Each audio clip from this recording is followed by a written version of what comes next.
the girl, that's the representation of us, and how intimate he was with her, and how he created her and wanted to share everything with her. And then, in the beginning, she's interested in everything and just wants to be by the Lord's side and just go with him and constantly be with him and learn from him. And then as the video goes on, all of a sudden, sin and Satan, they jump in and they distract her from just that one-on-one relationship with Christ. Well,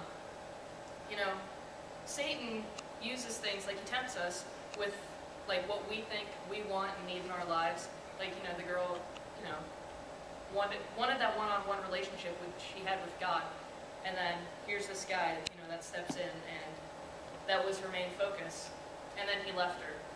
He just could not fulfill every need.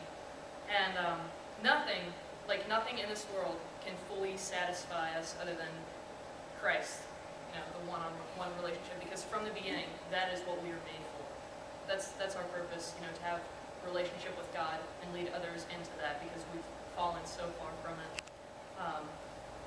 And just three verses come to mind, and we're going to go through those. First is 1 Corinthians 10:13, which says, "No temptation has overtaken you, except what is common to us all. And God is faithful, He will not let you be tempted beyond what you can bear. But when you are tempted, He will also provide a way out, so that you can endure it." It's, when in the end, when she's being beat down by everything, it was all just weighing on her. She even thought of committing suicide, which some people take that route, and that is not the way to go, because God stepped in and took all those beatings for us. It's why He died on the cross. He took the weight of the world, all the sin from us all, past, present, future, and nailed it on the cross, so we could have that one-on-one relationship. And God will give you a way out, so there's no excuse that I'm gone too far. He understands. He knows that we are all sinful, but He loves us nonetheless. And all we have to do is trust Him to get us out of that. All it takes is a little bit of trust. And hey, there you go. It doesn't mean it's going to be easy. Sometimes, the road is pretty rough, but there is light at the end of the tunnel that you're going to go to. Next verse is James 1:12 through 15, which I just use the NIV version. It's my favorite one. It says, "Blessed are those who persevere under trial, because when they stood the test, they will receive the crown of life that God has promised to those who love Him. When tempted, no one should say, 'God is tempting me.'" I mean, seriously, God's not going to tempt you. Satan will. God doesn't tempt us. Anyway, back to the verse, sorry. "For God cannot be tempted by evil, or does He tempt anyone. But each of you is tempted when you are dragged away by your own evil desire and enticed. Then after desire is conceived, it gives birth to sin. When it is full grown, it gives birth to death." So the key there is it's our own evil desire. It's not something that is of God. Again, that's all. It all just comes back to sin. And there it says in verse 15 that desire leads to sin, sin leads to death. So it's a road that we definitely do not want to go down.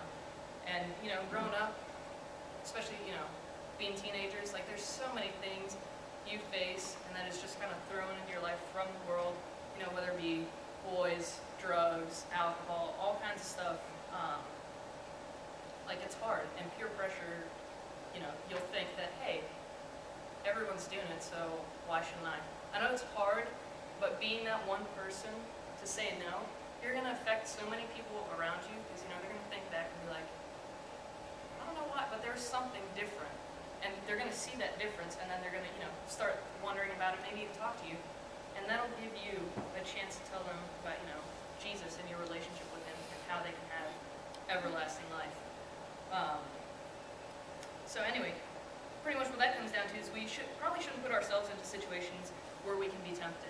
If you know that something is a weakness of yours, I know you're all young, so drinking might not be an issue, but when I was young, I was exposed to it very early because I grew up overseas, and so, we'd go party and all that, but, so I always felt the need to, drink just to fit in with my team, and then I did that, I'm not going to lie, I did it my freshman year, and, it sucked. I mean, I was no different than anyone else. And then my sophomore year, I got involved with Campus Crusade for Christ, which is a ministry just for college students. And I was still able to play rugby and just be different on my team. There were two of us that were Christians, and we'd still go to the parties because we wanted to be there for our teammates. It was like a family, but we wouldn't drink. And they'd be like, hey, what's up with you? Why don't you do it? I mean, yeah. And so we were just able to tell our friends about Christ, and there's nothing like it. And then the last verse is Hebrews 4:15 through 16. It says, "For we do not have a high priest who is unable to empathize with our weaknesses." So he can feel with us. He knows what you're going through.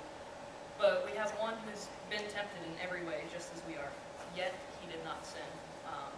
Let us then approach God's throne of grace with confidence, so that we may receive mercy and find grace to help us in our time of need. Well, that says, he longs to just draw near to us, and he offers his mercy, in all of our struggles and his time of need, or our time of need, sorry. And he's been there, and it says he's been tempted in every way possible. We watched The Passion, and in the garden, like he didn't want to take this responsibility on, but he's like, no, God, your will be done, not mine. So, and Satan tempted him, hey, why don't you're the son of God, why don't you just do whatever you want? But that was not his purpose. So, anyway, verse 16, it says, let us draw near. Let us draw near to God.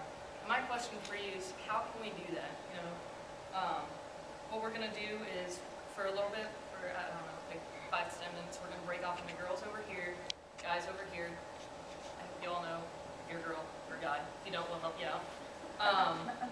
And what you're going to discuss is, like, what events in your life, or like, what do you do in your daily, day-to-day, I don't know what it's called.